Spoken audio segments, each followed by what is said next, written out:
day to all of you from me, Marianne and Pablo. Today we're going to touch on back bends, and we are going to look for the back bends also in our poses that we don't normally associate with back bends. So we find that action, the openness of the chest. And think for a moment when you do a back bend, just where you're sitting, whatever you're doing now, just do a little back arch. What is happening? The back body is shortening and the front body is opening up. So I would like to refer to back bend sometimes as front body openers. So bear that in mind.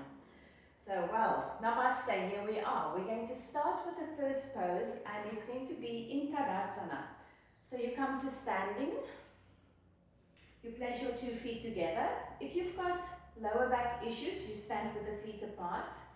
And for a moment you get your balance on your 2 feet. You make sure that you feel the ball mount of the big toes pushing into the floor, the ball mounts of the little toes, the outer heels, the inner heels. So all 4 of those corners of each foot is firmly grounded. Then take your abdomen in and up and take the buttock flesh down. You lift your kneecaps, roll the shoulders back and stretch into your fingertips. So tuck the chin slightly into the chest to take the nape of the neck in, back and up so that you get that length in the back of the head. Okay, extend into your fingertips, get your breath. For a moment, just observe your own pose. Are you gripping your toes? Are you more on the toes, more on the heels? Find the balance in between to be absolutely in the present moment. And then from there, you just note, make a little inner judgment. Are you standing more on your left foot, more on your right foot? We often don't realize, but we place the weight more on one side. See if you can balance that out. It brings a wonderful feeling of stability, sthira in Sanskrit, so that we get that feeling of stability with ease. Sthira Sukham Asanam is one of the sutras of Patanjali. Okay, so now from here we're warming up the shoulders, so bring your hands in front of you, stretch into your fingertips. As you stretch into those fingertips and you reach forwards, you also draw the arms back into the shoulder sockets. Interlock your fingers, see which little finger is at the base, and then you turn your palms, stretch on an inhalation, lift up and extend. So you are fully extending those arms and you're pushing the roots of the fingers to the ceiling. Stretch, open up, reach from the hips, reach from the floor, extend, breathe, and bring the hands in front of you on the exhalation. Turn the palms. Now to change the interlock, you just place the other little finger at the bottom. You interlock deeply, turn the palms again. Inhale and stretch, reach up to the ceiling. Reach, base of the fingers to the ceiling. Opening up, lifting from the floor up to the ceiling while the feet are grounded firmly. Abdomen to the spine and buttock flesh down to the heels. There's a tendency here to look down. Don't look down. You go where you look. You'll be falling forward if you keep on looking down. And then lift your last lift here. Become light and release. Get your breath. The next pose that we're going to do, once again, standing firmly in Tadasana, is going to be Gomukhasana. And now some of you need a strap here because you cannot reach. So get the strap and place the strap over your left shoulder if you know that you need it. Okay, so I'll do mirror image with you, so your strap is over your left shoulder. You stand firmly in your Tadasana. You're very aware of the fact that the left and the right side is bearing weight evenly and that the weight is distributed well between the fronts of the feet and the back of the feet. Okay, so now you're going to take your right arm out to the side. Place your left hand on the shoulder to feel the rotation. So just rotate the shoulder, thumb down, thumb up, and feel the rotation. Then keep the right finger, thumb down, push it back because you want to open up the collarbone area And then from there, keeping the shoulder back, you bring the hand on the back. And the space where the hand is your dorsal spine. So it's right behind your chest. Then you take your left hand up to the ceiling, stretch into your fingertips, turn the palm, and then you interlace your fingers, taking the left shoulder up, right shoulder down. Hold the strap if you need to hold the strap in this moment. If you find that your arms are not reaching, hands are not reaching. And now remember that you shouldn't shorten the right side of the body. So you've got to lift the shoulder, roll it back. Think of the two sides of the body even length. Don't look down, now don't let the chin drop, and don't look left or right. Absolutely focus with soft eyes ahead of you. Engage the legs. For a moment, take an inhalation, and as you inhale, lift your pelvic floor, then you will see that tremendous lightness that comes into your pose. Open that left armpit forwards. Roll the right shoulder back. And last moment here, release. Take a breath. And then put the shoulder on your right side. So this pose you can do every day. It's going to be so beneficial for the shoulders. Take that left shoulder hand out to the side, right hand is on the shoulder, and you do your rotation. You know what to do now. You feel the whole shoulder participating. And then thumb down, take the hand back to get the openness here. Then bring the hand onto the dorsal spine, there between the two shoulder blades. Take your right hand up, turn, and interlock or hold the strap. And remember now you must have the two sides of the body even length, so resist the temptation to drop on the left side. And activate that shoulder, roll it back to get the lightness. Elbow of the left down, elbow of the right up, and you rotate that outer right armpit forwards. Get your left shoulder blade well onto your back. Engage your legs. On an inhalation, lift the pelvic floor. Feel what happens. We must get in that habit. As you inhale, engage. In and up with the abdomen. And now release your pose. Take your strap away. And back to your Tadasana. Okay, so now your last Tadasana that you're going to, Tadasana action with the arms that you're going to do is your hands will go into Paschimottanasana. So you're going to place your hands on your back, palms together, and I'll demonstrate. From the little finger, palms together. The hands are behind my chest and it's also helping to lift the spine. If you cannot do that, you go as far as you can. Don't despair. You can start here, if this is how far you can go.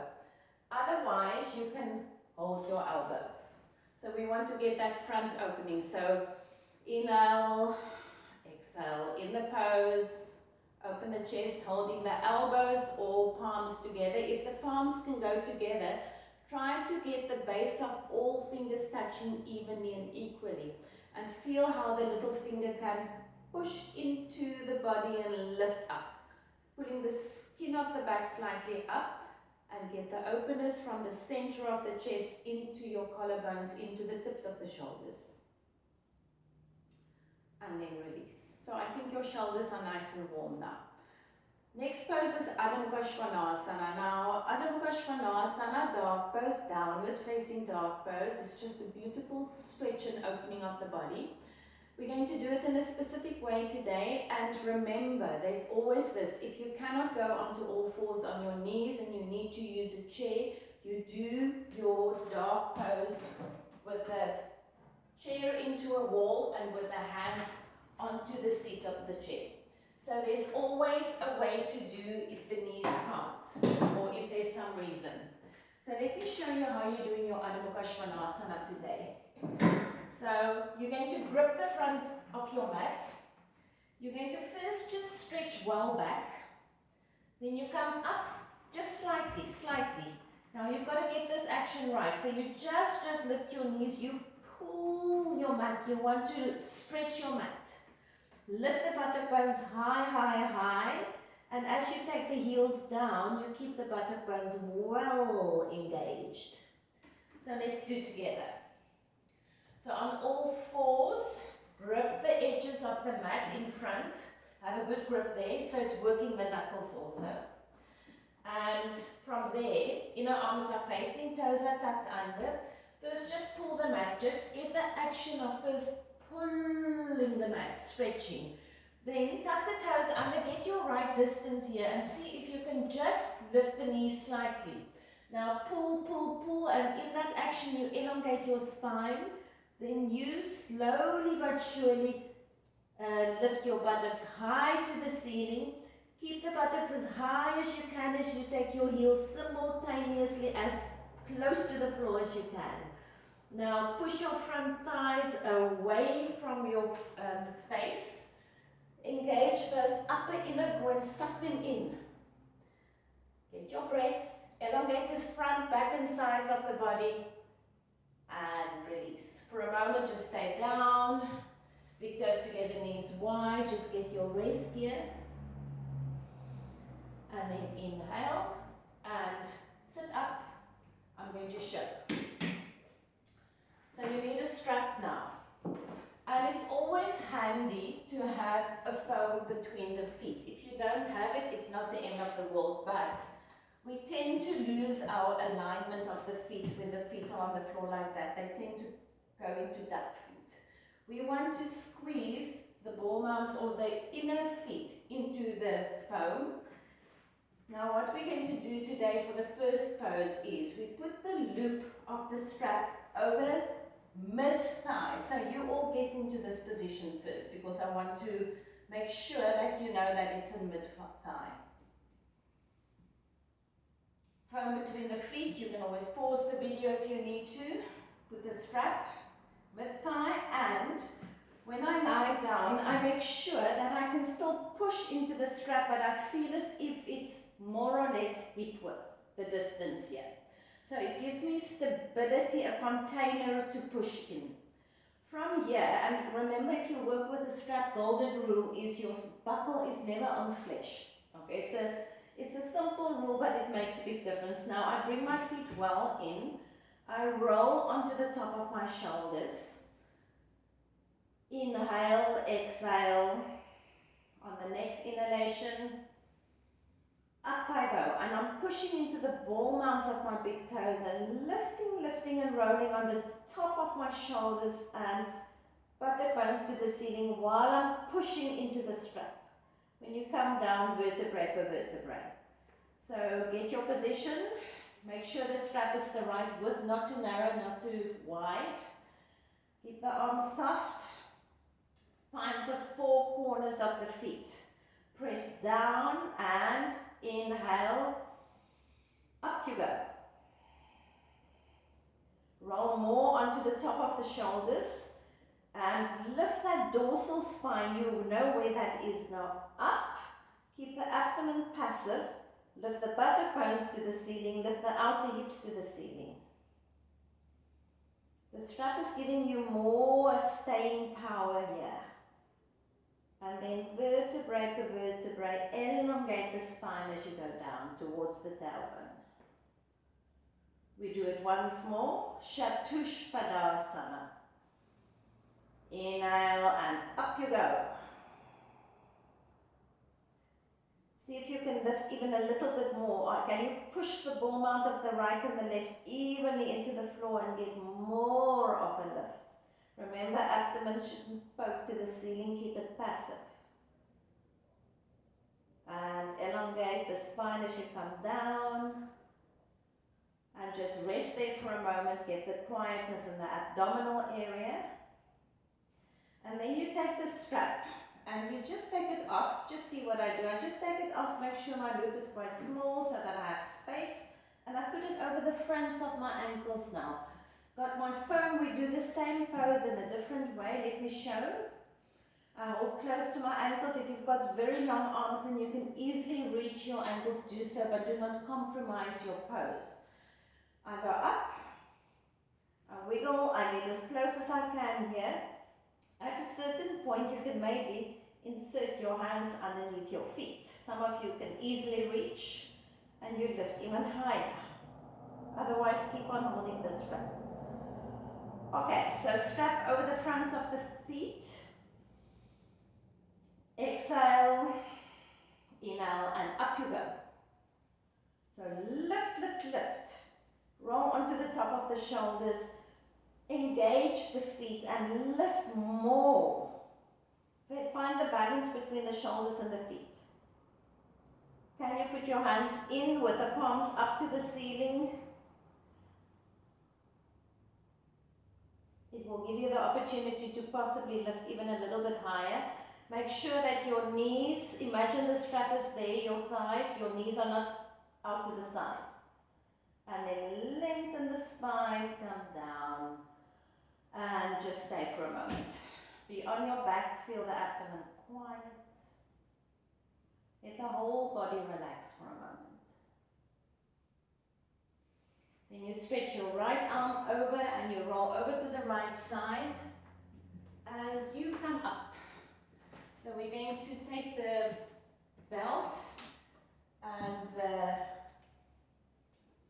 strap away.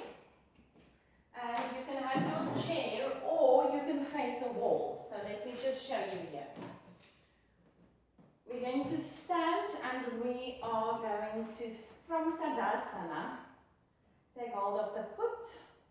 Bring this knee further back. The idea is to stretch this quadricep. And I'm not just hanging with my foot in my hand. I'm engaging my chest, my shoulders, my legs. I'm opening up. And I stretch to the ceiling. So you should feel a lovely lengthening coming here. If you can't reach, you put a strap around your ankle. Okay, chair, Tadasana. Get your breath, feel the evenness of the pose. Then take your right hand to hold your right foot. From there, you bring your right knee further and further back. You bend the elbow out to the side, up and back to open your chest. And then from there, don't look down because the tendency is to look down. Now, can you move that quadricep muscle a little? Can you lengthen it more? Knee back. If you've got your balance, stretch your left arm to the ceiling. Get your balance.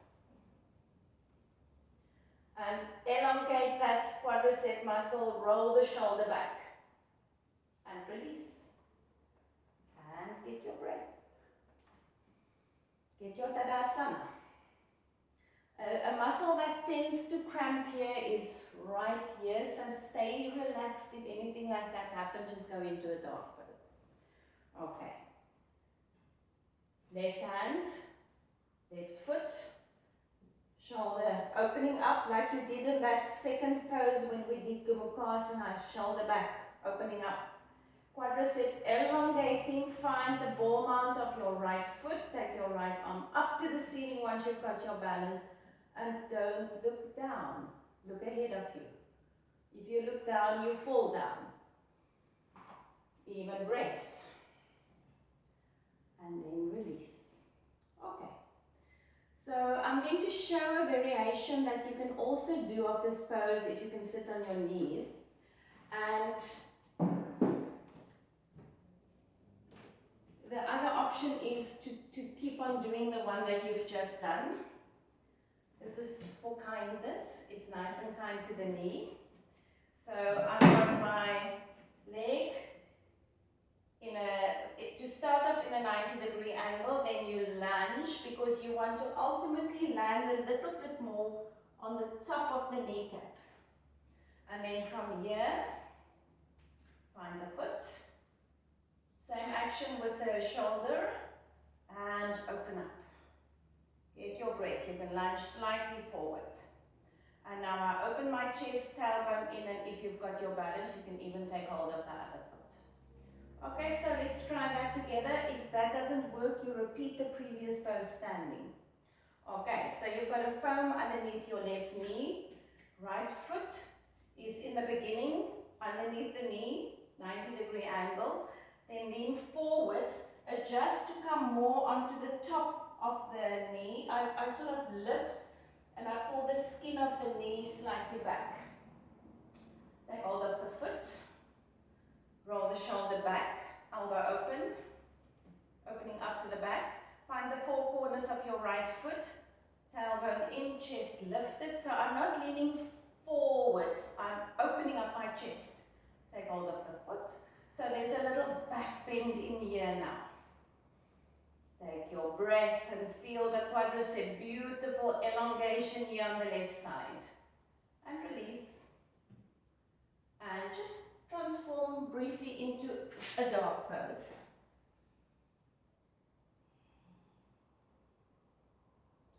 Okay, we come down, we put the foam to the other side for the right knee, and the left foot goes forward, and you adjust to be more on the front of the skin of the left knee, of the right knee, and then quietly, with control, find the balance first.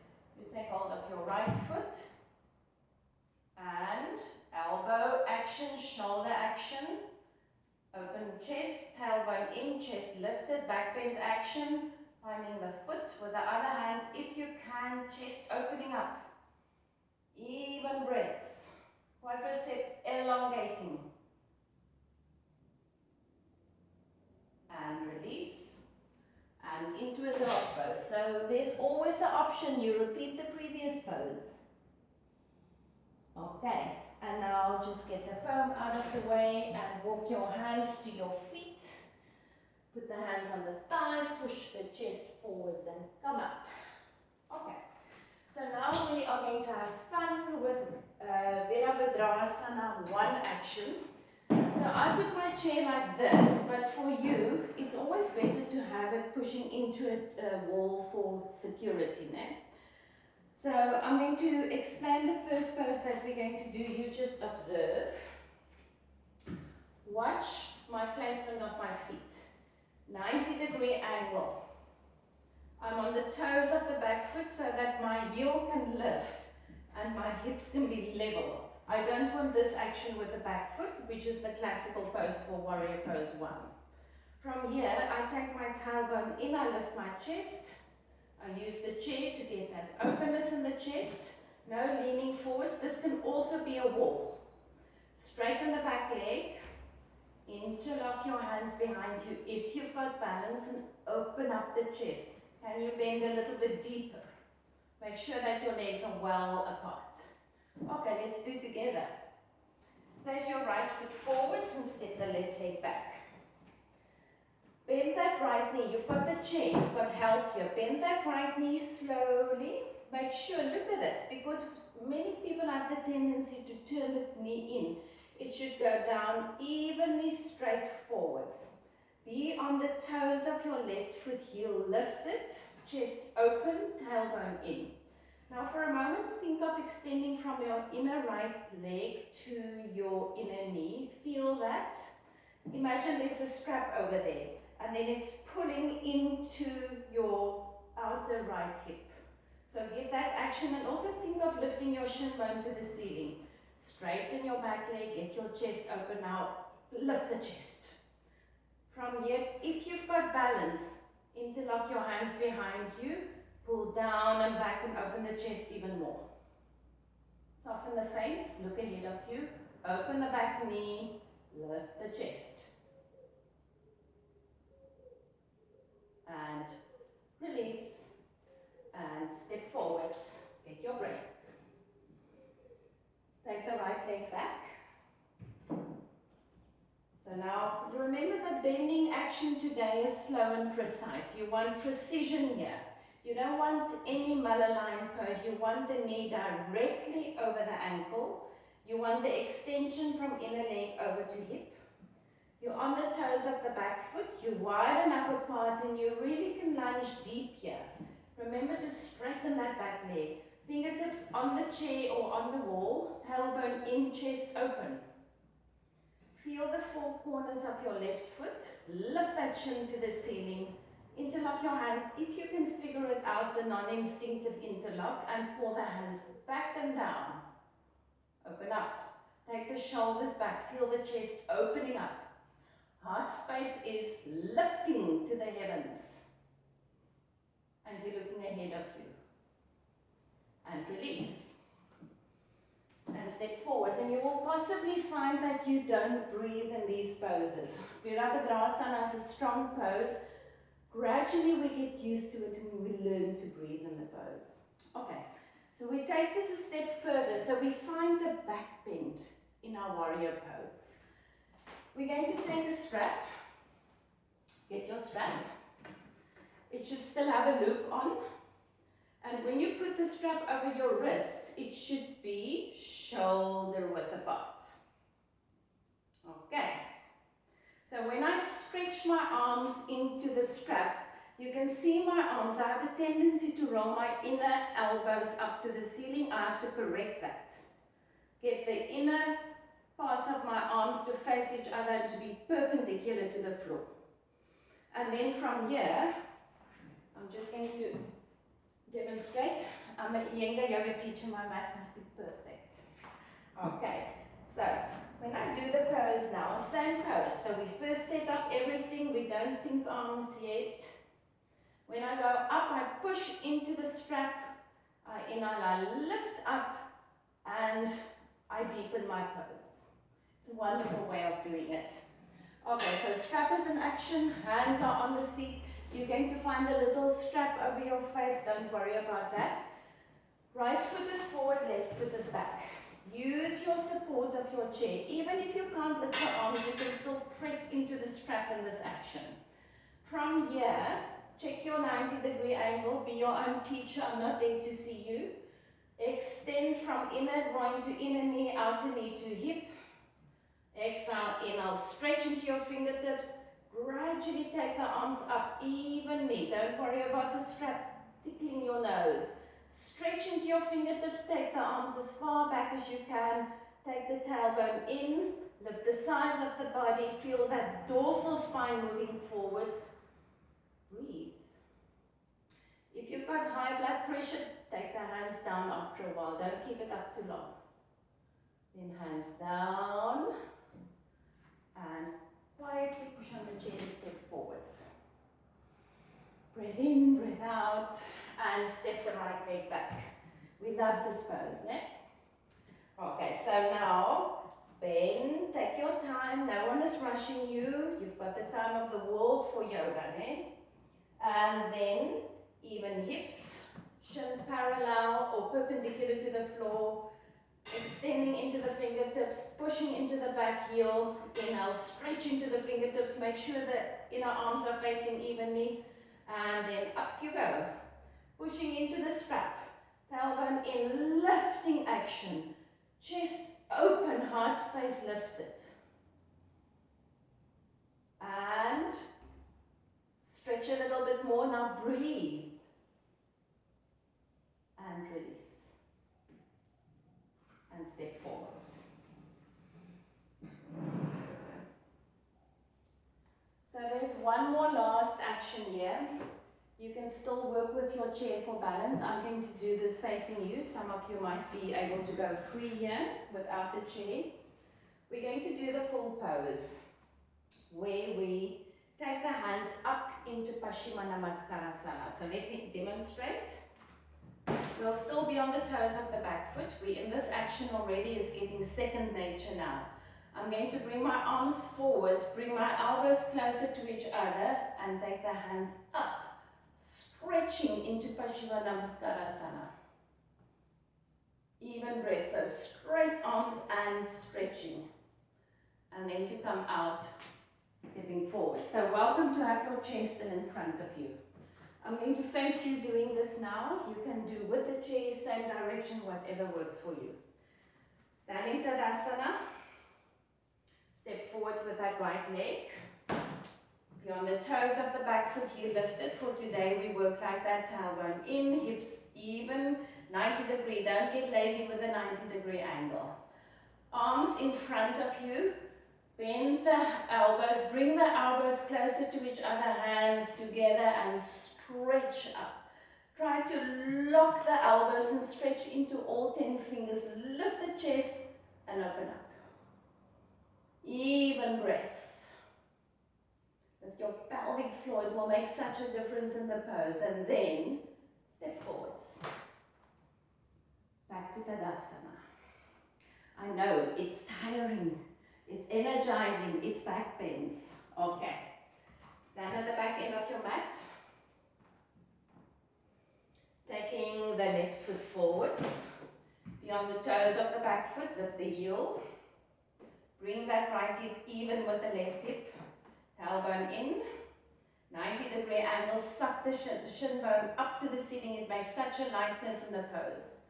And then from here, I take my hands forwards, bend the elbows, elbows closer, in and up. Stretching up, reaching into the little fingers as much as into the index finger thumb. Lift your chest, push into your back heel so that you strengthen that leg. And arms to the side, and step forwards, and back to Tadasana. Getting your breath. So now there's a very energized body here. Okay, so the next pose that we're going to do is we're going to do Ustrasana, which is your camel pose back bend. And for Ustrasana, you can do it, I'll show the variation on the chair soon. And I know that many people prefer to be on a blanket here. If you ever use a blanket, you use it under your whole body, like this. Let me show you from the side. It's not just under the feet or the knees, it's supporting the whole leg. What we're going to do for Ustrasana is, because we're so prepared now, we're going to place the hands on the buttocks, lift the chest, slide the buttocks slightly down to get the feeling of the skin of the buttocks moving down. And as we keep the skin down, we lift the chest within front body opening. And I look at the ceiling and take the crown of the head back. And I come up. And what I want you to notice is that there's no compression here. It's neutral, it's open. Because the back bend should happen in the upper part of the chest, upper part of the spine, not here. Okay.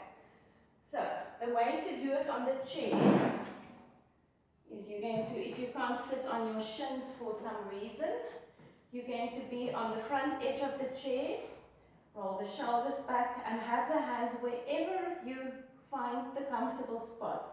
And you're going to lift the chest and open up. And get that same sensation that I'm lifting my chest and I'm keeping space in my lower back. Another way to work with back bends, if you can't do that, is to actually just do a standing back bend.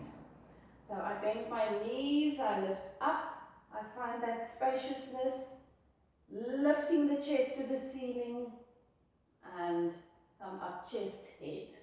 Okay, so there's options always. So either sitting on the front of your chair seat, or on your shins. Feet equal apart on the chair, knees equal apart. Now look back, make sure that your feet and your toes are in alignment with your knees. Tailbone in, lift the chest. Take the hands to the buttocks, bring the elbows close to each other so you really open up here. I'm going to use my hands to slide the buttock flesh down, stay there, lift the chest to the ceiling and take the head back, not down. Lift the chest more, front body opening up, no compression in the lower back. Use that hands to scoop the flesh of the back down. And then lift the chest, lift the head, and get your breath. Now you can repeat that on the chair.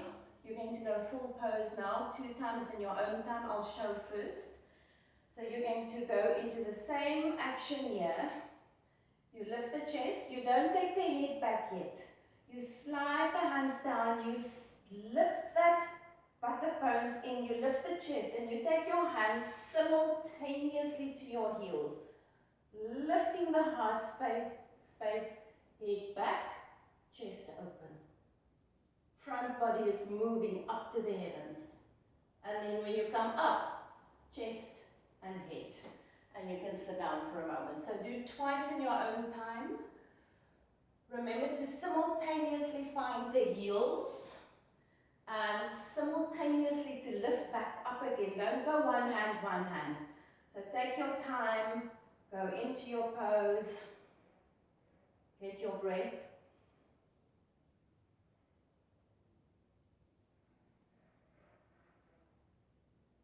Chest, head, and even breaths. Now, there's many back bends that we can still do, but our time is always a story. And what I want to let you understand here today is that you're going to do your shoulder stand now. You can switch off the video after I've demonstrated for a moment and get your shoulder stand set up.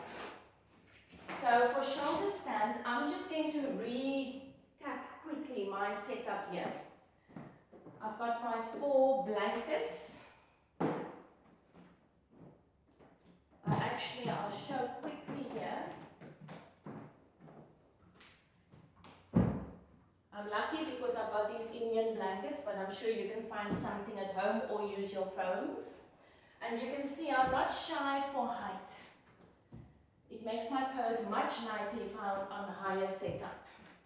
You use your bolster or a block, whatever you've got to support your legs, and will bring you up and bring you down. And then anything for behind the head. It can even be a face cloth. The face cloth works very well here because you want your head on softness. Sometimes you've got a carpet underneath you, which is also fine. I've got my strap. It's not essential. I like my strap. Okay, remember, golden rule. Shoulders are on the support and the head is on the floor. There's about a thumb's length distance from the edge of the support to my shoulders. When you go up, you might have the chair behind you for halasana if you know you can't reach, or a wall. If you can do full halasana, you go down, you put your strap on. If you're using the strap above your elbows, stretch, open up, get your breath, and from there, hands on the shoulders, and take the legs up one by one or together. And you're in your shoulder stand. What I want you to see today is, it's a back bend. You've got to think back bend in shoulder stand. Headstand is a bit more of a forward body. Shoulder stand is more back. Okay, so you're going to do your shoulder stand in your own time. And you can pause the video here, do your shoulder stand. Remember, you come out like this towards the head side, rest for a moment. It's a wonderful feeling. You can slide even further back and cross your legs on the support, or you roll over. So you pause and you do. And once you've finished that, we join each other for the last moment of the pose, of the class. So I'm going to clear my mat. And after your shoulder stand, don't skip. Come back and finish with me. Keep your shoulder stand for a good 5 minutes. And for those of you that don't remember, there is a video, especially a YouTube video, especially on how to set up for shoulder stand, or contact me if you don't know what to do. And there's alternatives also there for if you can't do the shoulder stand. Okay, so we end up after the back bend class with a gentle twist. So just observe me here, sitting on a bench, on a chair, whatever you've got, and you're going to turn. If you don't have a backrest, if you're sitting on a bench, you do this action. So it's a soft turning action, so let's do together. Inhale, lift the spine. Exhale, over towards your left side or right side. Lift and turn a little bit more. Soft twist. Don't do harsh twisting after back bends. And lift the spine and come back. And then you just swivel yourself around. And you do your twisting on the other side. Lift the spine and turn. Lift the spine and turn.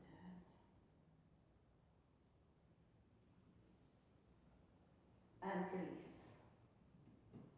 And just quietly come up And get your bolster or foams or whatever you've got to sit on. I like softness in my life, so I place a blanket here. You're going to sit with your legs crossed. Now I know that some of the legs doesn't want to sit crossed here, and you're just going to take them wide like this.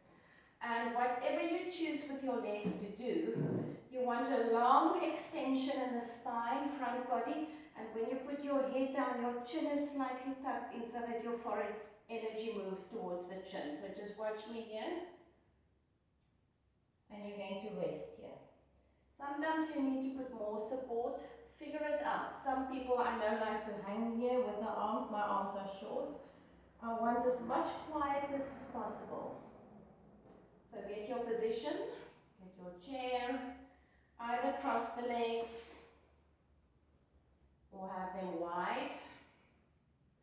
And then when you're ready, quietly place that forehead, tuck the chin slightly to the chest, so I scoop the flesh of my forehead towards my chin to get quietness in my mind. Relax your tongue, get your breath, and soft, even inhalations and soft and even exhalations.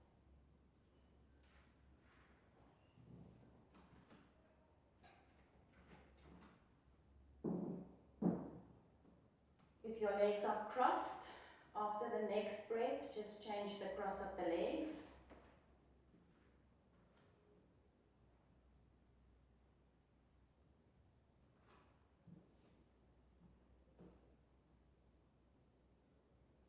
Soften your tongue, and then quietly sit up. Keep the body soft and quiet. And I'm going to show you options for your Shavasana today. You've got the chair there with a blanket on top. So you're welcome to lie on your back with the legs over the seat of the chair. Just relaxing there. Another way, which is nice after a back bend class, is to sit in Dandasana with the support here. Enough, stack it up. Just go into a fetal position, bring your abdomen and your torso to the support. Hands are cactus, hands, arms, and you relax. After a while, you can turn your head for a moment, but you soften in this fold. And when you've done this for about 3 minutes on a side, you just come up and fling your legs to the other side and stay. Pulling the knees well towards the chest. So that is your treat for now. So choose your Shavasana, whether you're lying with the legs over a chair. Don't skip Shavasana. That is the cherry on the top of your practice. And settle in your Shavasana. I hope you've done a beautiful shoulder stand also, and you find the back bend in your shoulder stand. And just relax, and I hope that you've restored the body well now after your Shavasana. You've pressed your reset button, and enjoy. Perfect timing. It seems to me the class is definitely over because Pablo just appeared to say to me, I was here at the beginning and here at the end, and we both greet you. Until next time.